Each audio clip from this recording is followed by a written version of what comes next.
Eu fui estimulado pelas minhas companheiras de estudo, a Luciana, a Gislaine, a Carol, a Renata, a Sueli, a Sinira, a publicar vídeos realizando comentários doutrinários. Então, sem intenção de ser muito clichê,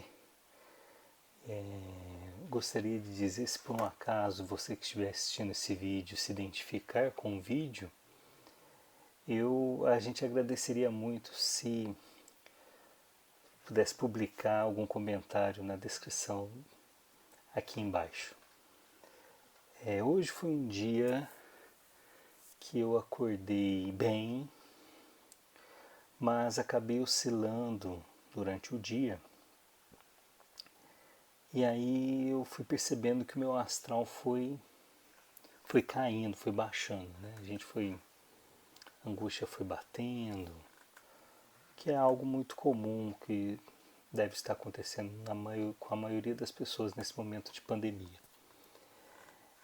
Então, para tentar recuperar um pouco esse ânimo, eu recordei a razão do porquê eu sou espírita. E eu acho que a resposta em relação a essa pergunta do porquê eu sou espírita, ela deveria também estar presente.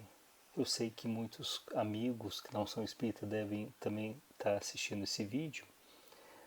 Eu acho que essa pergunta deveria bater para todo mundo em momento de angústia, né? Principalmente não questionando a questão de ser espírita, mas questionando a questão religiosa, né? Por que eu sou cristão? Por que eu sou católico? Por que eu sou...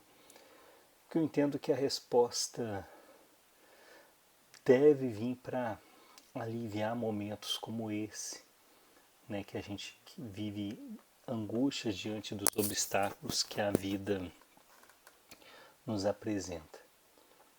E as duas explicações do porquê sou espírita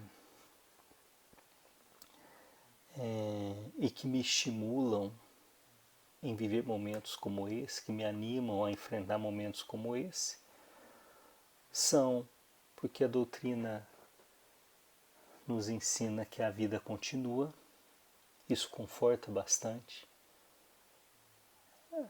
A doutrina espírita matou a morte, né? Física. Mostra para nós que a morte física é uma mudança, não um fim. Então isso acaba nos estimulando bastante, que a vida continua. E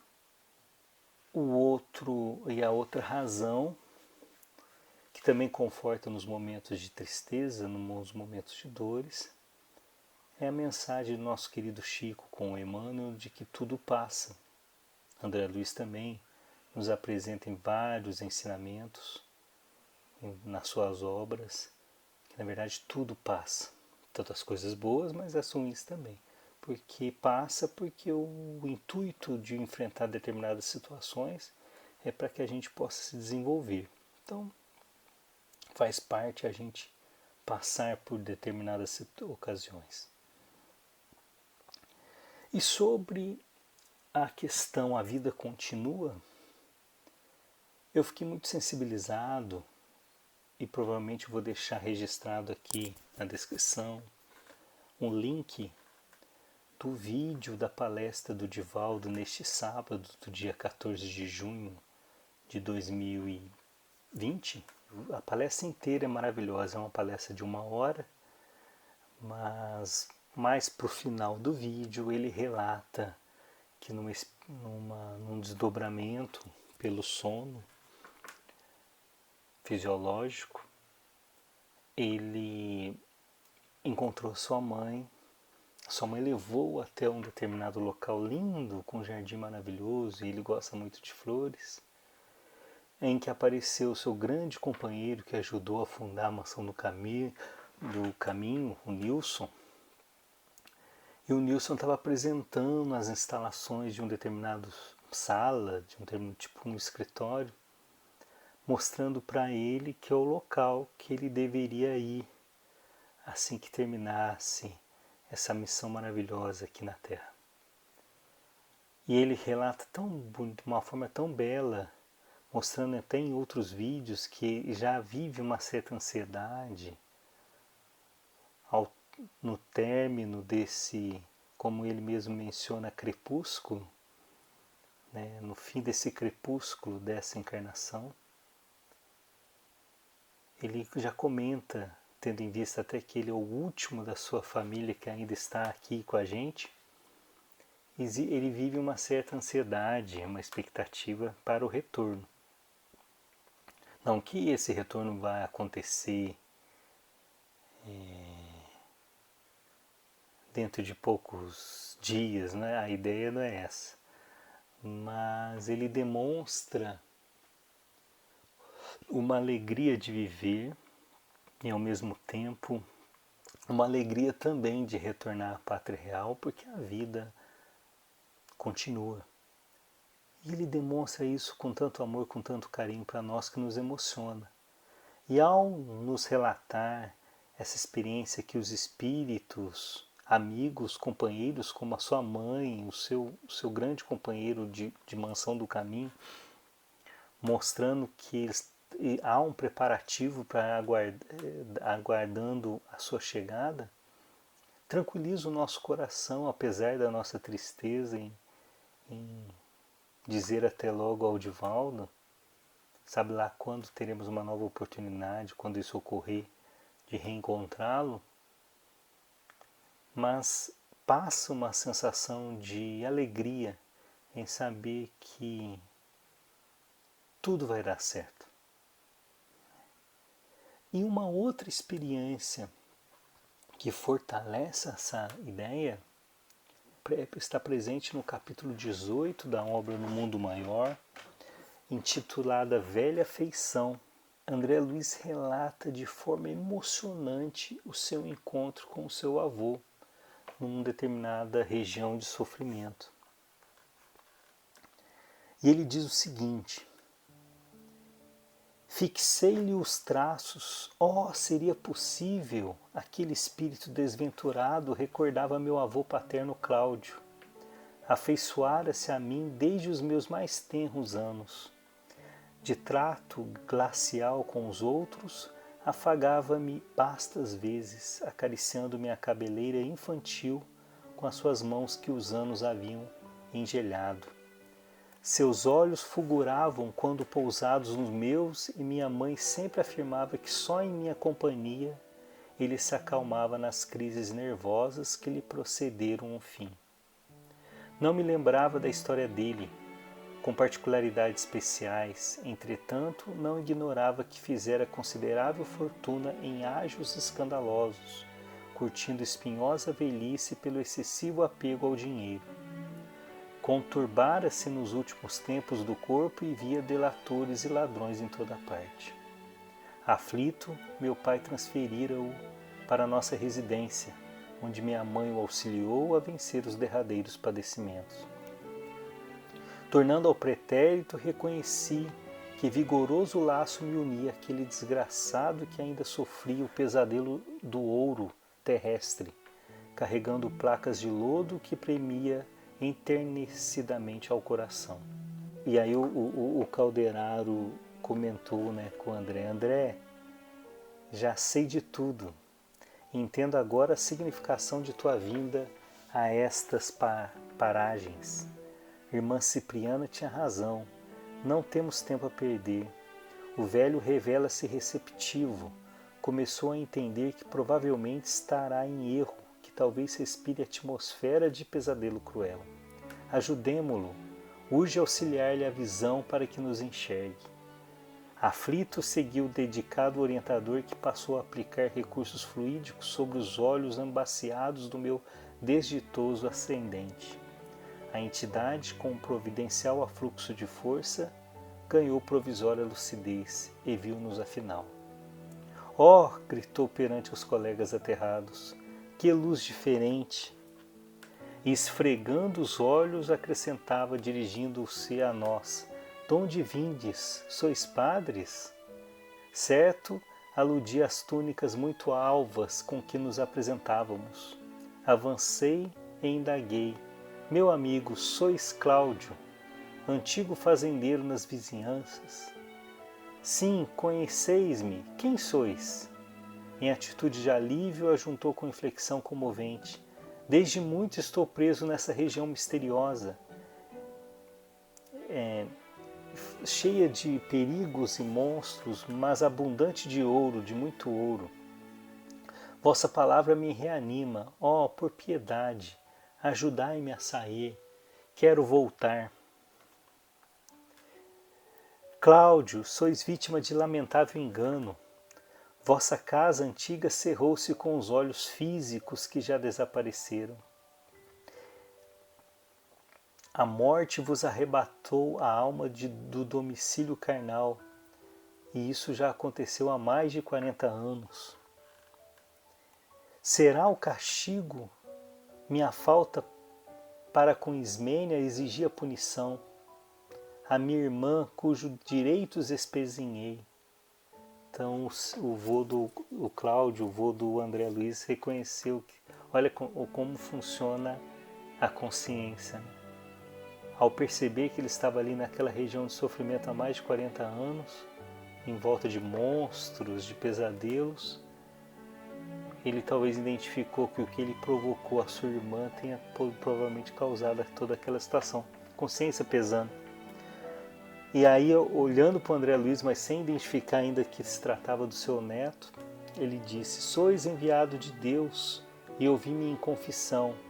Ao morrer, meu pai confiou-me uma criança, uma irmã, que não era a filha legítima de nossa casa.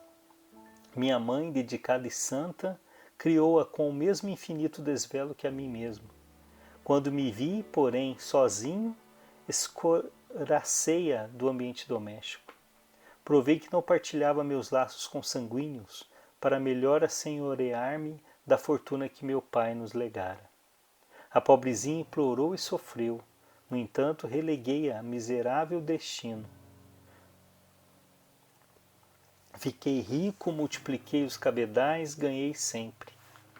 Ia consolá-lo, né? Aí o André Luiz ia consolá-lo, abri-lhe o coração comovido até as lágrimas. Imagina a emoção do André Luiz, né? Naquela situação, inacudir o próprio avô. Calderaro, porém, fez-me imperioso gesto recomendando-me silêncio. E aí o vô do André Luiz fala uma questão que tem tudo a ver do que a gente está comentando agora. Por que não me ensinaram na terra que a vida prosseguiria para além do sepulcro? A vida continua. E aí ele mais para frente ele comenta algo fantástico. Ele diz o seguinte: só uma pessoa no mundo se recordará de mim e me estenderia mãos protetores se soubesse do meu paradeiro. Então, naquele momento de sofrimento, naquele momento de sofrimento, de reflexão, que muitas vezes esses locais de sofrimento deve causar aos espíritos, ele chegou à conclusão que só uma pessoa no mundo poderia recordar dele. E aí, surpreendentemente, ele diz: meu neto André Luiz era a luz dos meus olhos. Olha que coisa falar isso por um neto, sem saber que aquele espírito de luz que estava ali acudindo era o próprio neto. Muita vez os carinhos dele me aquietavam o torturado pensamento.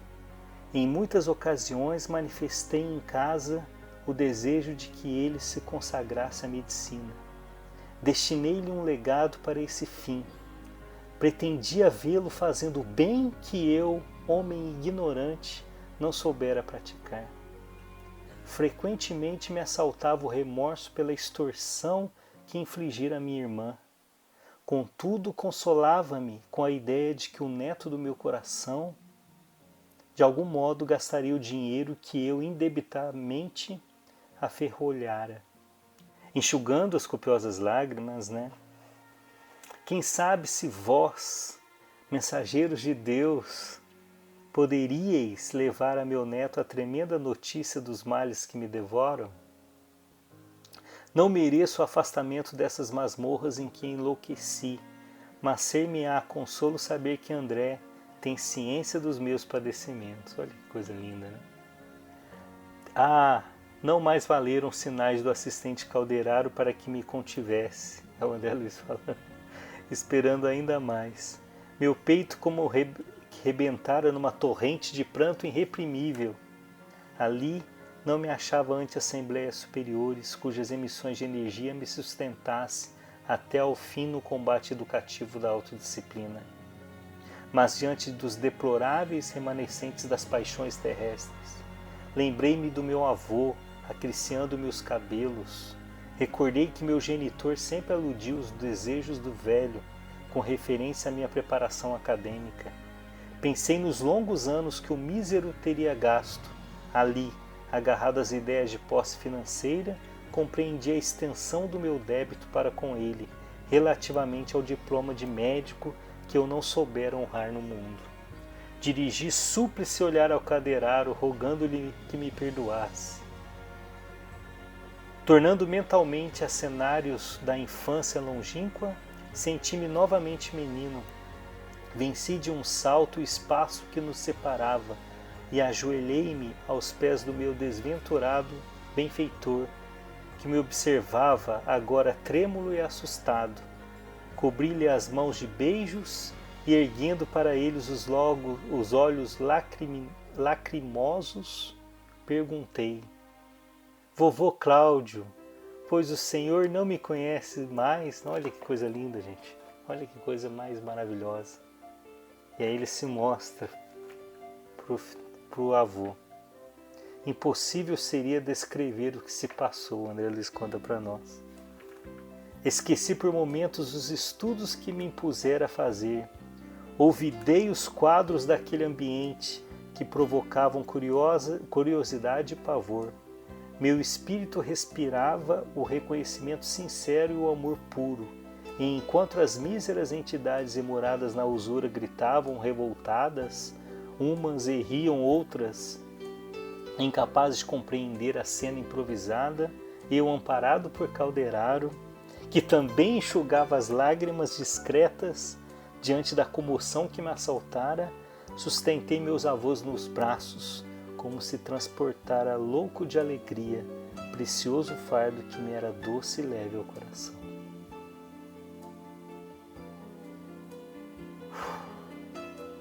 Depois de uma mensagem linda como essa, eu tinha até mais para falar, mas eu encerro comentando o segundo argumento do motivo do porquê eu sou espírita, que tudo passa.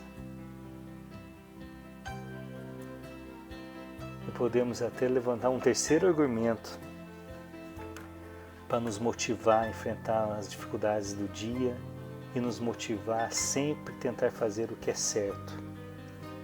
Que no final, a vida continua, tudo passa e tudo dá certo. Que possamos ficar em paz e amparados pelos amigos que nos rodeiam.